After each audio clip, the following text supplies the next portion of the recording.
I'm Brandon Amoroso, and this is the D2Z podcast, building and growing your business from a Gen Z perspective. Hey everyone, thanks for tuning in to D2Z, a podcast about using the Gen Z mindset to grow your business. I'm Gen Z entrepreneur Brandon Amoroso, founder and president of retention as a service agency, Electric. And today I'm talking with Oisin O'Connor, co-founder and CEO at Recharge, a platform that powers subscription growth for e-commerce brands, and actually one of Electric's longest time and longest term partners to date. So really excited to have you on. Hey, thanks so much for having me on, Brandon. So before we hop into all the things we want to chat about today, can you give everybody just a sort of quick background on yourself and how you ended up here today? Yeah, totally. Well, I've had definitely not a linear path. My original background was like architecture and then economics and art. And then I became a software developer, so I taught myself to code. Lots of different software products over the last 15 years. And in that period, had a lot of failures, and I probably had like 6 companies that didn't work out. And each time I learned a little bit different lessons from those. And in that process, I realized like the biggest thing you have to get right is the macro wave. Like, what is the big thing that you are a part of and taking advantage of, right? And so about, 12 weeks, I don't know. Let me think about it now. Man, I'm getting old. Just the very fact, Brandon, that I'm on a Gen Z podcast and I'm like a millennial, I feel old. I used to always be the youngest entrepreneur, and now I'm like not. And so, anyways, that was a little trippy. I didn't realize your whole thing is Gen Z. I feel old because I joke that I'm not a real Gen Z, and I think they need to change the way that they look at generations, because I think right now the standard is like almost 15 years. Like they bucket generations into 15 years. I think it needs to be more like 5. Because I'm on the older cusp of Gen Z. And when I talk to, family friends' kids who are on the younger side of Gen Z, there is no similarity in any way whatsoever. Like, these kids are weird. They just they live and breathe TikTok, and I don't even know what they don't speak English. They speak like a different language. It's crazy to me. But anyways, I digress. But yeah, 10 years ago, I saw the beginnings of this wave of social media advertising. Facebook had just launched lookalike audiences. In that, I also saw the beginnings of D2C commerce. So now that you had the advertising, you can actually sell products to the end consumer. And so that's when I started getting involved in Shopify and e-commerce. And, over a period of a year and a half, launched a lot of different products. I think we launched 7 different products, something like that. And Recharge was the 7th product. And once that hit, we kind of dropped everything else and just did that. So that's a little bit of my background at a high level. So you taught yourself to code. How long did that take? You didn't have a background in software development before that at all? No, I did not. My background was like basically art and building physical products and economics, right? So, but this was 2008, right? And SaaS wasn't a big thing, right? Salesforce was the big software company or cloud software company, and it was funny. Like, you still had companies that were selling physical products or products one-off in a software perspective. And I just looked around and I'm like, man, software is going to eat the world, right? And, Mark Andreessen came out with a famous blog post a couple years after that about that insight. And in that, I was like, wow, if this is the new way that you build and create things via software, you need to understand like how to build it from the fundamental levels. And so that's when I was like, I got to learn how to code. I got to learn the technology behind that. And it was pretty painful because at the time there was no like coding academies and coding classes. So I had to like find someone on Craigslist to be like a tutor of mine. I had to like read Stack Overflow had just launched. Yeah, dude, it was a weird time, right? Like, there was no way to learn code. Like, there was like a couple blog posts. I had like Stack Overflow had just launched, right? And so you just finally had the beginnings of, people sharing coding knowledge on the internet. It's like weird to talk about because now it's changed so much. But yeah, it was a pain in the fucking ass.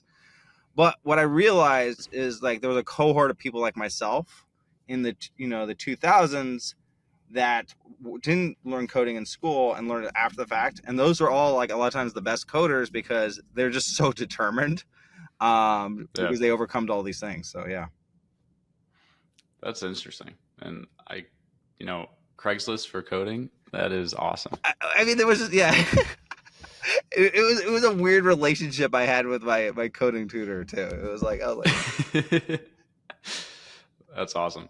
So, I mean, once you figured out that Recharge was the product that you were going to go all in on, um, was looking from the outside looking in, it seems like the growth was sort of slow and steady, and then sort of became like meteoric. Is that an accurate, sort of depiction, or how did it go from you know you and a couple other people to now what do you have, like 400, 500 team members?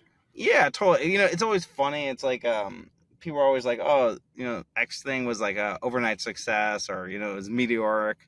Uh, and I think it never is I like love that. my buzzwords. Yeah, yeah, totally. I'm like, I'm like, fuck. It never felt like that. It never felt like there was just a moment where it just kicked off. So, um, I think it was like one of those things. So we launched these 7 products before Recharge, in the e-commerce landscape, right? And so we kind of knew what the go-to-market motion was at the time. We knew what like success looked like and what the merchants needed. And when we launched Recharge, it was just super clear that this was like a pent-up demand. Was like, hey, I have physical products. Can I sell them on subscription? It was as simple as that. And so when we did it, it was like you hit a vein and you just knew like, this is right, this is working. So I guess it was meteoric in the beginning in that perspective, because it was a very different experience than the other products. In Mhm. that, you know, I think we had a period like every year we were growing 100%. Again, at that time, Shopify was also growing at a very fast clip. Like when we started working on Shopify, there was 100 employees at Shopify, right? Like we knew a lot of people there because it was just such a small company, and D2C was Mhm. way smaller of an ecosystem. And so it was growing at a very fast clip. I would say during COVID was probably the fastest growth because it was just like this artificial inflation in the economy, and everyone was locked up, so they had to buy shit online.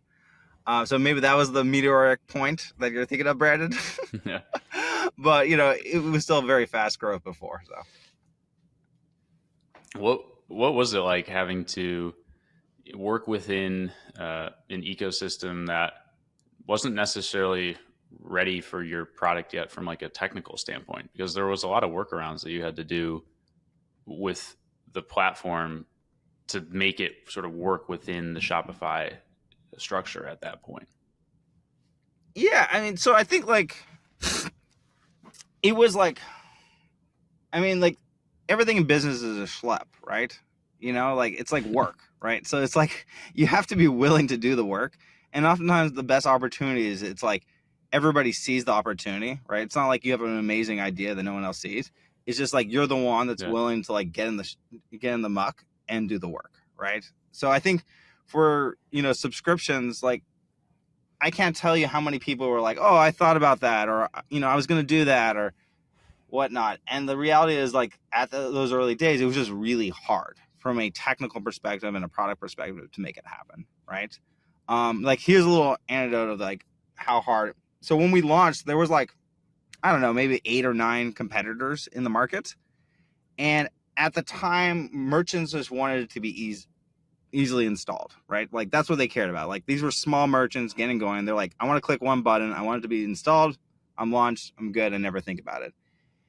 And at the time there was no way to do that, right? So the way that every other competitor did it is they put manual people would basically look at your JavaScript and your themes, and they would insert the code and they would install it, right?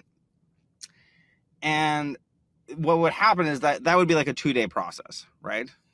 And what we Mhm. decided is we're like, hey, there's about 400 or so themes on Shopify that are popular. We're going to reverse engineer every single one of those themes of where our code needs to be. We're going to build our own theme engine. So Shopify had this like theme engine. We're going to build our own way to handle front end code. and we're going to be able to inject exactly where it is, and then we're going to have a testing framework to make sure that we injected it properly. So what happened was and this was like a huge project. Like it took like 4 or 5 months to build, and it was like painful work because you have to like look at 400 themes and like see where the code needs to go, and you got to test it because it's like if we break someone's site, their checkout works no more, right? And so people get super pissed. So it's like something that has to be bulletproof.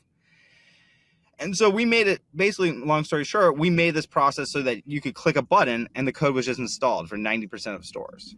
So what happened was our sign up flow, people would have this instant, like, I've launched this subscription program, while every one of our other competitors, it took multiple days.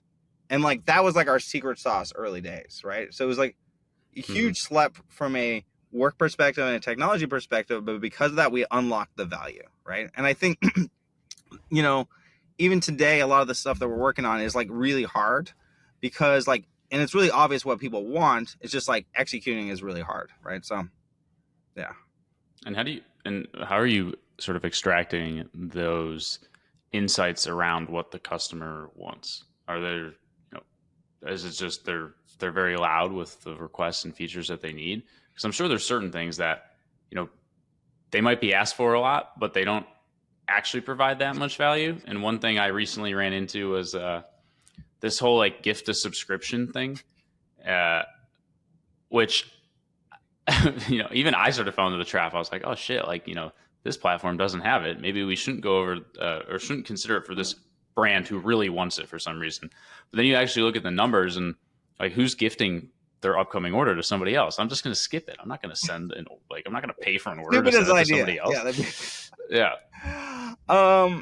So I think one, the gift on skip is a perfect example of just like stupid ideas that like get buzz and don't really matter, right? So like I think I think there's always these what I consider like class A problems and class B problems, right? And class A are like the really hard things that everyone can agree on that like would change the game. And class B problems are like these like minor things that most people and most companies go after the smaller problems, right? Because it's easier, you feel good about yourself, and you don't think about how to build the bigger thing, right? And so like, going back to that story is like no merchant asked me to reverse engineer every theme on the Shopify theme market, right? What they were asking, talking to them is like you saw that the problem they had is that it was too much work for them to launch a subscription program, right? And then when I looked at it, I'm like, okay, well, how do I get rid of the majority of that work, right? And automate it. And that became a huge problem to go after. So I think like you should definitely listen to your customers, but you should listen to them deeply and to understand what their problems are. It's like your job to figure out the solutions to those problems. Do not listen to like the solutions they give you per se. Go a level deeper. And then it's also your job to think about, hey, is this something of a bigger system that I can build out that solves multiple of these problems, not just one at a time, right? So, yeah, I don't know. But, it's so funny. Like I just finished the Elon Musk book, and like when you hear him talk about product and like building things, you realize like everything he talks about is like obvious. Like he's like for like Tesla, everything he cares about now is like self-driving cars. And he's like not listening to like customer feedback. He just knows it's just obvious to everyone. This is a class A problem. Like if you can automate cars moving around, that takes a lot of the work out of driving a car, But the thing is, like, if you look at traditional car manufacturers, is that the majority of their work goes into all these side things and not into the main thing, right? And people don't realize, like, a traditional car manufacturer, like, there's like dozens of teams that just work on noises in the car, like how the car sounds when you turn it on, how does it sound when you close the door, and like those aren't that important problems, but like they've been delegated to that level, right? So I think just looking at what is the bigger thing you're trying to solve and going after that. I didn't realize that. That's awesome. I'm gonna listen next time I open and close that Tesla car door and see whether or not it passes the test. So how do you go about like when it comes to structuring your organization, and what sort of model have you employed as you've experienced the growth from just a couple people to hundreds of employees? what has that been like? Because I can't even imagine having as many employees as you do. Like, we only had 50 team members at Electric, and even that was kind of a nightmare. So, how do you deal with it? How do you handle it? How do you delegate? What are some of the, you know, structures or methods that you've employed to be able to, not go completely crazy? Well, first I would say it's been a huge learning process, right? Like before Recharge, the biggest company I had seen, being part of was probably like 100 people, right? So I kind of knew the playbook because I had a good mentor. I'd seen other people build to that around that size. But bigger I hadn't seen before. So I think it was definitely a learning lesson of talking to a lot of people, looking at the good and bads of other companies.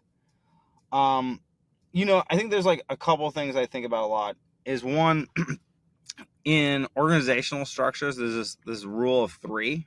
As companies triple in size, they fundamentally need to change how they operate. So you can think about this as like when you start a new endeavor and you have three people working on it, is like so much as osmosis, right? And so much as like everyone's jumping into the same jobs and we're all like kind of tackling the same things together, right? When you get to Yeah. 9 people, now you might actually have somebody like, oh, you have one guy that focuses on sales and one person that focuses on customer support and marketing, and so you have started to have some specialization. And so in that size team, things need to change again. When you get to 30 people, it needs to change again. When you get to 90 people, it needs to change again, and so on, right? And so I think understanding those inflection points where you have to like look at the org structure you built and the company and the culture and be like, actually, we're completely different than we were a year or 2 years ago, and we need to change how we operate. Like, I think that's a really important process. So that's one. I think two is just like, again, like me personally, I hadn't been in that journey before. I hadn't seen a company on that size.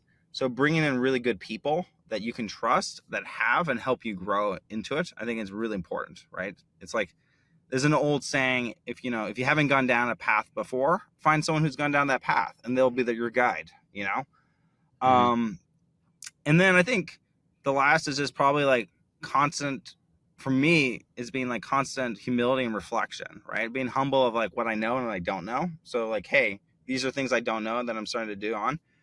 And then reflecting on what is happening in the system and happening in myself to understand how to do better. So Yeah, I think the the ability to be able to like completely reshape the organization though is something that is like can be scary and requires, the capability to not get stuck in your ways, which, I feel like a lot of businesses totally, a lot of people are too, are right? It's hesitant like to do that. it's Yeah. really hard to like reinvent yourself as an individual, let alone reinvent a company, of what it needs to be. And I think one of the unique roles of a founder is that you have the moral courage to be like, this is the path. For better or worse, you have the ability to be like, hey, we're a 30-person company and now we're becoming a 90-person company. We need to change how we operate, right? Fundamentally, for this new Mhm. reality. And that takes courage. And the team members that were really strong in a 30-person org might not be the team members that are strong in a 90-person org. Oh, 100%. And I mean, like, that's something like I deeply care about our team, and I want to see people succeed and grow with whatever, with Recharge and what we build and create. But it has been kind of crazy to me is like how many people like very competent, great people like just tap out at a certain stage where they're just like no longer the right fit.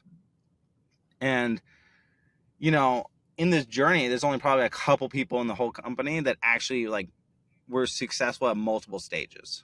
And I think those Hmm. people were the ones that were like the most open for change, the most open for self development, probably the lowest ego to become better. Yeah. How have you gone about building the team in the early stages? Where like, did you go about this idea of building culture sort of intentionally, or did it happen naturally? Something that I'm fascinated with is you can tell when a business has like a strong culture and team and they love working there, and you can tell when they don't.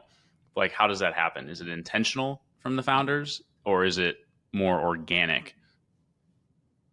Yeah, totally. So I think like, look, culture is defined by the founders, right? Like they're the ones that have the moral authority in the company of like, hey, this is how we're going to act as a company and operate, right? And they do that by like, who they hire, who they fire, who they promote. So basically, how do they incentivize and de-incentivize people? Um, Hmm. and so I think like, look, I've made probably every mistake in the book in hiring, so I'm not gonna be like, I don't think it was like always the most deliberate as it should have been. But I would say what there's like Brand, do you know the Ernest Shackleton, the Arctic explorer? Yeah. Hmm. Do you know like his famous job post? Like, have you seen that one? I have not. No. Okay, well, Shackleton. I'm gonna look it up. yeah, check out job post Ernest Shackleton and read that. So I'll give the little Oh, backstory the while you're pulling up the job post. So Ernest Shackleton was okay. this Arctic explorer in like the 1700s, and his goal was to cross the Arctic on foot. And he basically his boat crashed into an iceberg, and he got stuck there for like over 2 years. And all his sailors and him survived, and the way they survived is over the 2 years was this crazy adventure, but they ended up like hiking for like tens of thousands of miles to get rescue through the Arctic, right? And they had like no supplies and all that. And everybody's always like, hey, what amazing human beings were these? Like, were these like the most famous Arctic explorers of our time and like of that time and all that? And actually, there were a lot of normal people, right? There were a lot of people who had never been to the Arctic, never been in cold climates, never gone through these extreme things. And there's a famous job Yeah. post of like how he recruited these people and that set that culture that was able to survive this thing. So, I found the job post. It says, "Men wanted for hazardous journey, small wages, bitter cold, long months of complete darkness, constant danger, safe return doubtful, honor and recognition in case of success."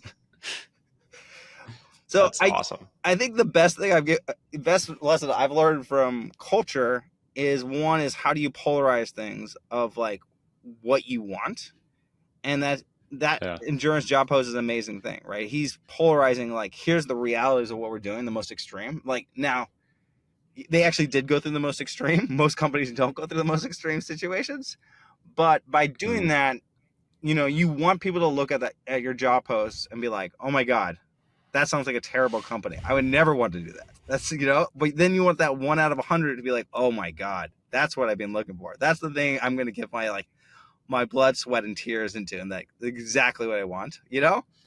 And so I think like Yeah.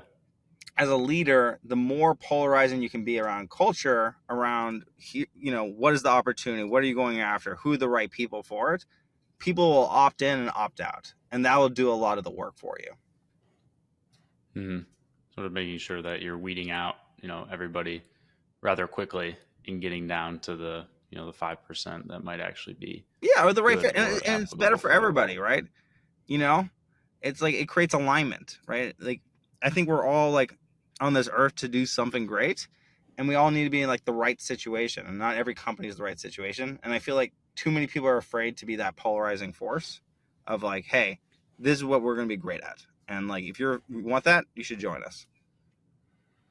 And how do you manage, keeping your team aligned on what the goal is, what the vision is? Because obviously Recharge has evolved as a company. I mean, a couple of years ago it was just subscriptions. Now you're more of a platform for increasing LTV and improving retention with all the various components that are going into it.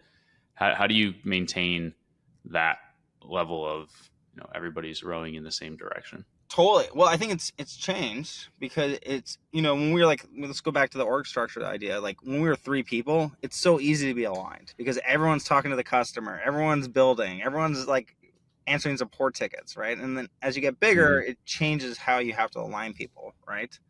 And at the end of the day, I think it comes from like you have to do a lot of communication, right? You have to constantly be communicating where you're going, why you're going, where you're at today, what's happening.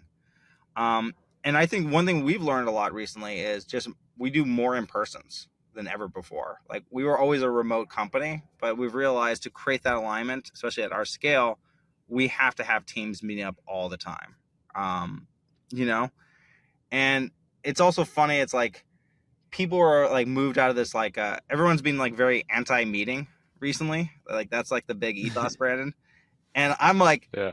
and I had a friend recently that joined Apple, and like one of the first things they say like in their HR docs is like, "We love meetings," which I actually love. I That's like a really polarizing thing, is to like be interviewing at a company and they say we love meetings, you know? Because like some people Yeah. will be like, "Oh, no way." But what they mean by that is like they want to have working meetings where people get into the details, people build and create together and get alignment, right? And I think for us too, it's like we want more working meetings to create that alignment, right? This isn't about everyone just like going off and doing their own thing. It's like, hey, let's work together on this and work through the problems. Yeah. The in-person experience is impossible to replicate, virtually, and is something that, even we struggle with now when you have team members in like 13 or 14 different states. It's very challenging to, connect on a level that is, more than just, professional, or being able to ingrain and sort of like when we started electric, it was originally in LA and then in San Diego, and everybody was there. We'd always have, team dinners, or we would do this or we'd do that together. And that sort of bonding was invaluable, and also just fun. Like you enjoyed doing it. And I thought that was one of the coolest parts of having the business.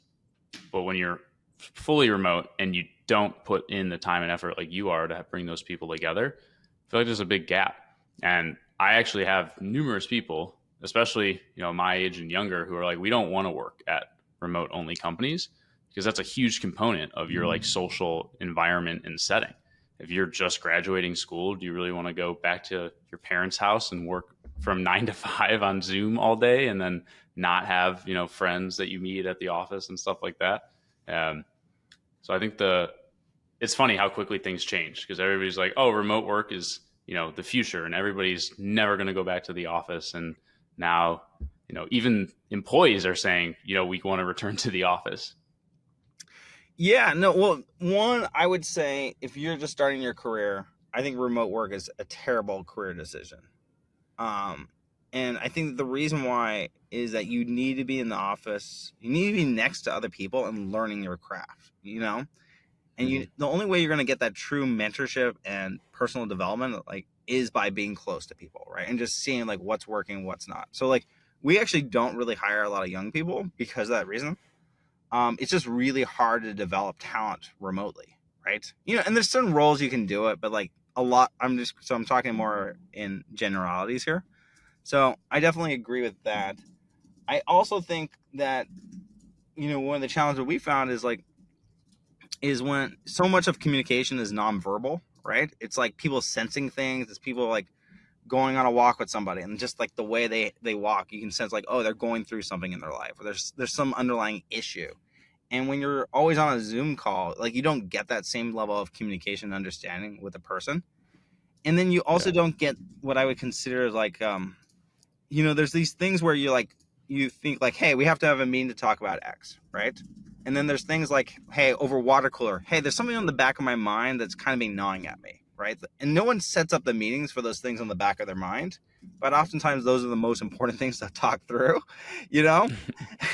And so I've kind of like, the reason we went remote first is because we didn't have any money, right? Like we were like bootstrapping this software company, and we were in LA, and people were super expensive in LA, and we were just like, we can't afford this, right? We didn't have that optionality. So that's why we started it.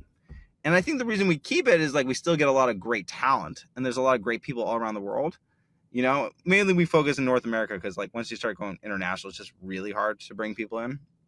Um, Yeah. but we have to be more thoughtful about getting these people into the room, at least at enough of a cadence where they can build out those connections. They can talk through those items that are in the back of their mind. Yeah. How are you thinking about international expansion? Because you have some team members in the UK now, right? Yeah, And totally. Yeah. So I think we're being very deliberate about it. So, at first we were like, when we were going remote, we're like, oh, we're just going to hire people everywhere. And like, I think, when we were like 20 people, we had people in like 13 countries. And it just like spiraled. It started to spiral out of control. We're like, okay, we got to stop this. Like, This is like going to be a Yeah. logistical nightmare. Um, you know, and the time we were inspired by GitLab and Woo, who were both like really, or Automatic was the parent company of Woo, who were like the big first remote companies in software. But now I think we're being like very deliberate where we go, and we try to get that density. So like we're focusing a lot on the UK. So we have a team of like 5 people there in London.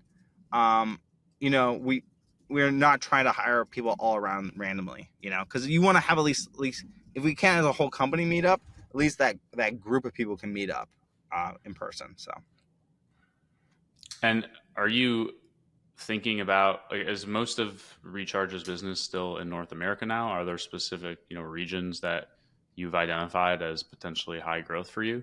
yeah, I mean, I think Because I know, like, oh, sorry, again. no, I was going to say, I know Claudio like has opened up, Latin America, team. They have like an APAC team, and they're becoming like boots on the ground in more and more international areas. Yeah, I mean, I think we mirror a lot of like, let's say like Shopify represents a big part of the D2C wave. Is like if you look at their business, what 85% of it is North America, 10% of it is Europe, and the rest is everywhere else. Maybe it's a little bit off Hmm. from there, but like that's the general ballpark, right? And I think that's kind of like what we're seeing as well, right? Um, I think a lot of these other countries have different modalities for buying, right? So if you go to like China or India or places in Asia, like a lot of it's like WeChat or marketplaces. It's not as much like D2C, individual merchants selling to the consumer via their own controlled channels. So, I think right now for us, it's mainly North America and Europe is the main focus. Got it. Okay. Yeah, I think the cultural differences as well as the differences in shopping you see all the time when certain things get hype in the US, like live shopping, which is huge in China and has started and stopped here, numerous times over the last couple of years. And I mean, I would never shop that way. I don't really know anybody else who would shop that way. I don't, I'm just going to go, but that's like an example I look at where, what works there is not going to work here and vice versa. Well, that's the thing too. It's also really hard, like, to build and sell a product for a culture you're not part of, right? You fundamentally don't get it, right? And I think if you look at a lot of software companies in the U.S., like they have not done. You always look at their like revenue. It's like 80% is North America because they fundamentally get the culture. They get how to build a great product, a great experience. They know how to monetize it. It's just really hard elsewise. Yeah. So switching over to more of the behind the scenes, I guess, of what goes into building a business. What's like what is the most, I don't know what the right way to phrase this would be.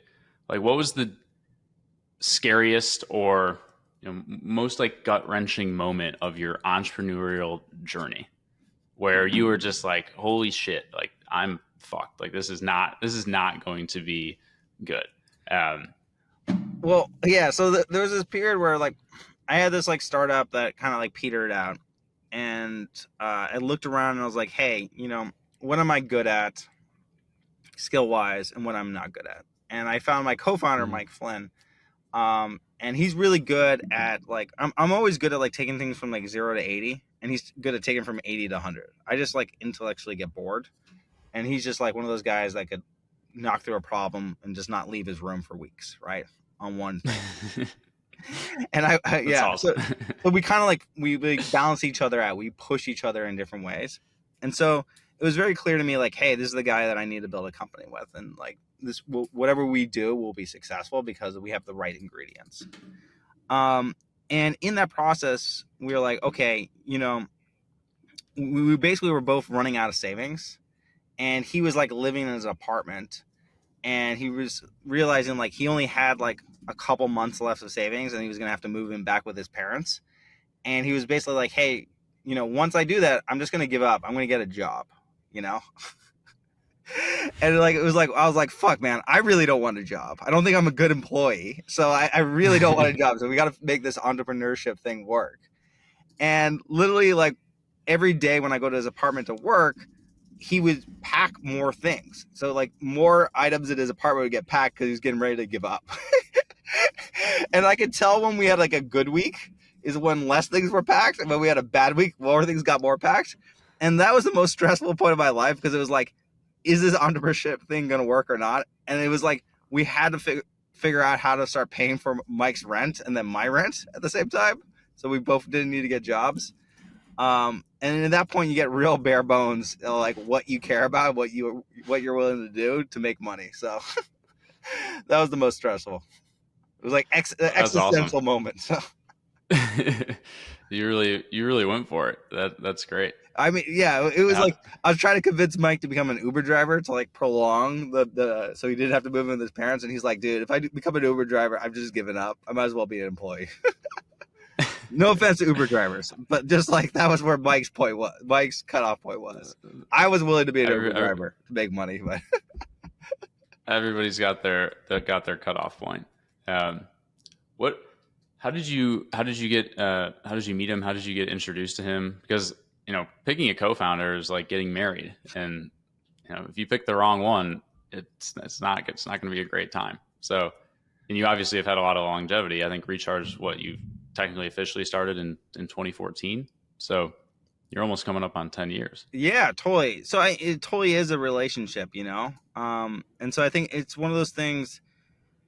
I think it's one of the trickiest things for entrepreneurs, because most entrepreneurs need someone else to balance them out, right? We're not the finished product. And there's very few examples of the types of people who are like, they were the person who created the company alone.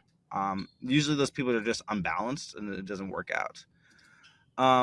And so I had a couple different co-founders before at different endeavors. And so I kind of got a sense of like, hey, what was the type of person I needed, And so like I started doing this thing where I would do barbecues all the time. Like I got really involved in the LA tech scene, and I do barbecues and invite different people over to like hang out. Like they were in the tech scene. It was almost like dating, but they didn't know they were dating me, for me to see like, would they be a person that I would want to start a company with? And so I, basically found other entrepreneurial minded people, and I spent time to build relationships with lots of people to understand who would be the right person I would want to work with, right? Because companies are long, right? Like companies take, 5, 10, 20 years to fruition, right? So you really are marrying somebody. And I see more companies fail because of the co-founders' issues than other reasons, right? That's always the top reasons why companies don't work out.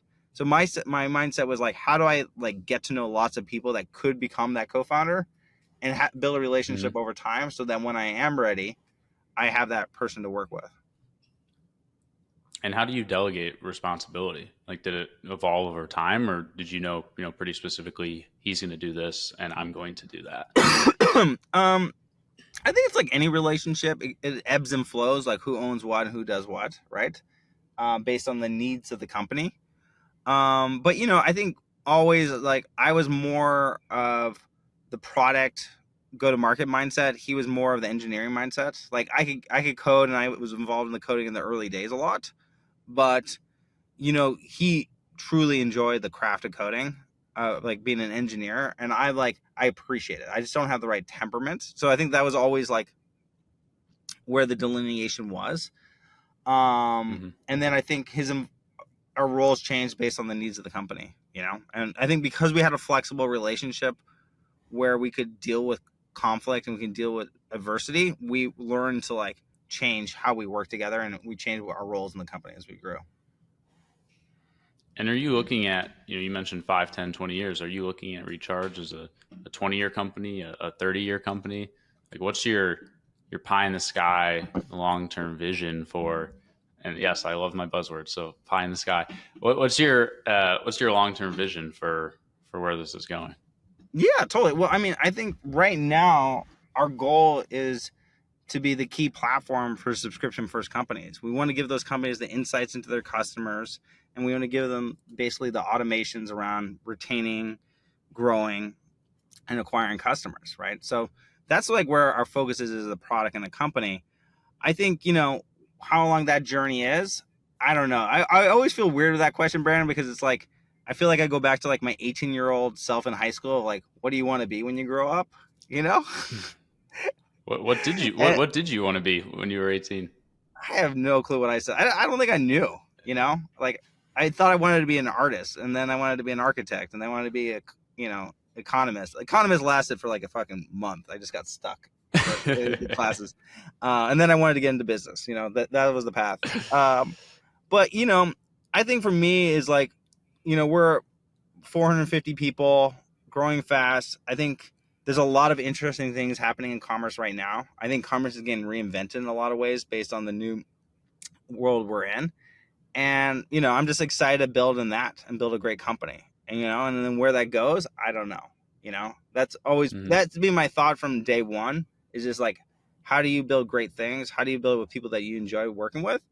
And then, because no one can really look beyond, 1-3 years out, especially in a world that's changing this quickly, right? Like you even said yourself, like with the Gen Zers, like you can't think about 15-year tracks of like age groups. Now you got to think about 5, right? So it's just like everything's moving so much faster and getting compressed so much more that you have to like your window almost shrinks a little bit because the world is just changing too quickly. Yeah, I mean, listen, I can see 20 years into the future, so it's that unique Gen Z quality of mine. Totally. Um, you mentioned you're excited about commerce getting reinvented. What are some of the things that you are excited about that is on your radar? Yeah, I mean, I think one, we had like, it was interesting to see commerce before COVID and after COVID, during COVID and then after COVID.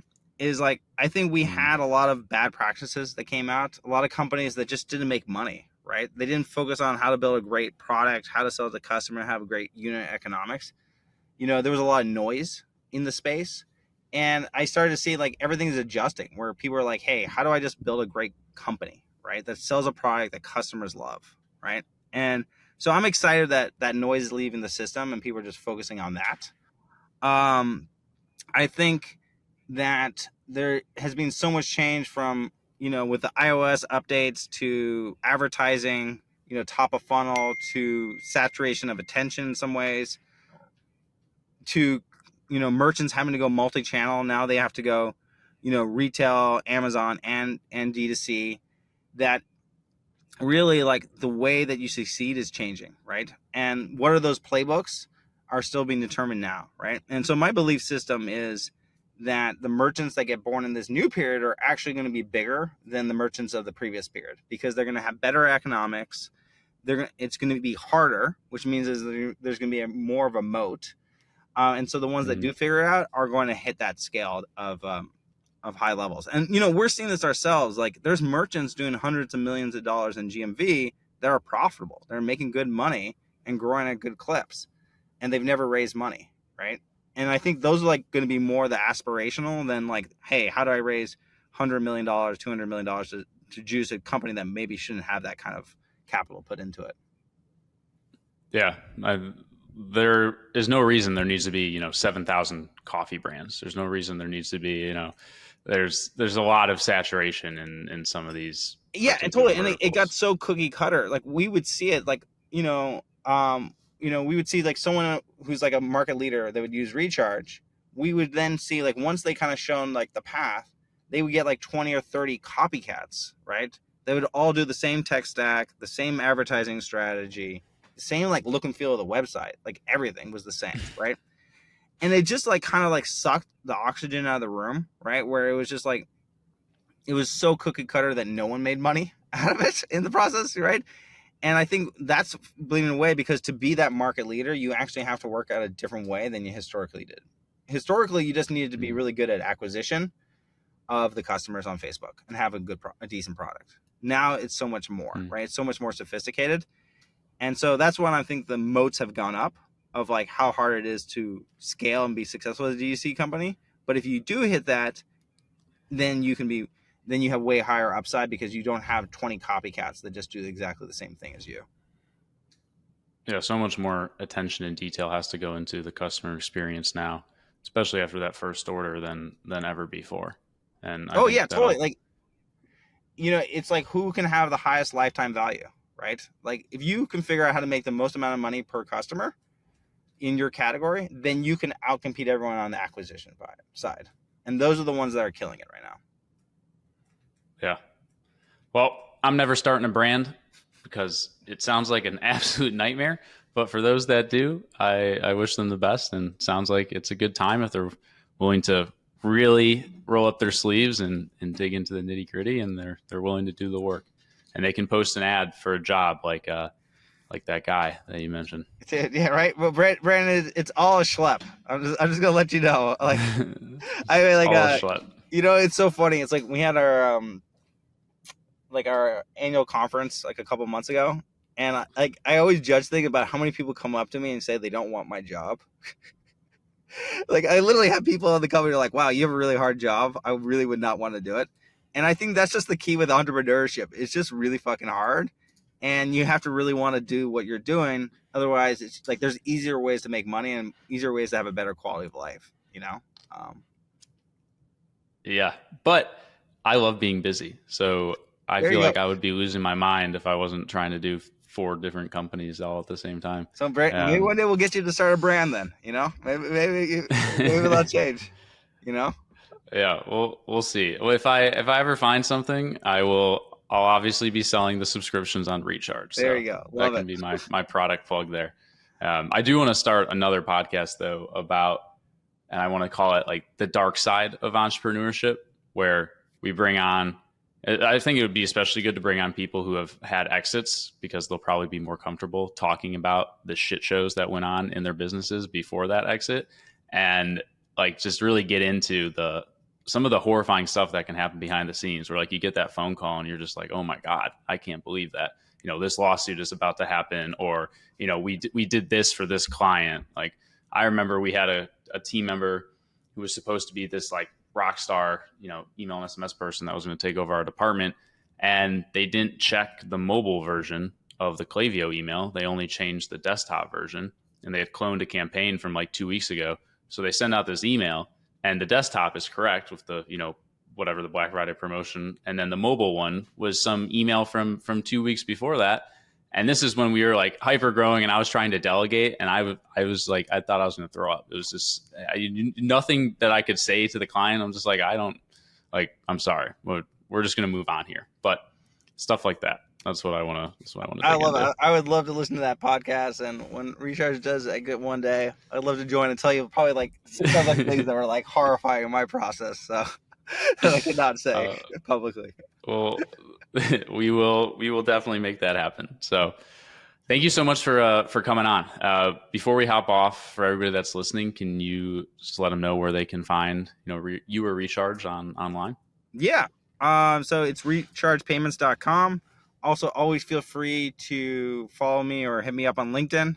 If you're a current Recharge customer, I always love to talk to customers. So feel free to just shoot me a message. Love to jump on a call. Just learn more about what you're going through, how we can help you. And yeah, that's it.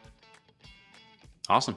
Well, thank you again for joining us. For everybody listening, as always, this is Brandon Amoroso. You can find me at brandonamoroso.com and electricmarketing.com. And we will see you next time.